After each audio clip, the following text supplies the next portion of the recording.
নমস্কার বন্ধু, আবারও আপনাদের জানাই চিন্টু ভাইয়ের চায়ের ব্লগে স্বাগত।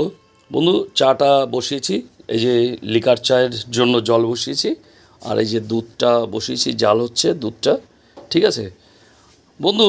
আজকের ভিডিওটা দেখানোর একটাই উদ্দেশ্য, অনেকে বলে যে দাদা আমি আদা দিই, তো অনেকেই বলে দাদা আদার গন্ধ পাচ্ছি না চায়ে, আদার গন্ধ পাচ্ছি না, বা পাতা চায়ের কোনো ফ্লেভার পাচ্ছি না। তো আদার গন্ধ পাচ্ছে না, তো আমি দেখাই, তাদেরকে বলছি দেখুন আমি কতটা করে আদা দিই। আদা পুরো ক্র্যাশ করা, দেখুন এই সম্পূর্ণ আদাটা চলে যাবে আমার এই লিকার চায়ের জলে।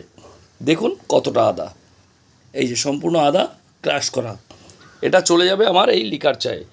আর পাতা চায়ের গন্ধটা না পাওয়ার একটা উদ্দেশ্য আমার, এটা অভিজ্ঞতা আমার, যে এই আদা দেওয়ার পরে পাতা চায়ের আর ফ্লেভার পাওয়া যায় না। সে যত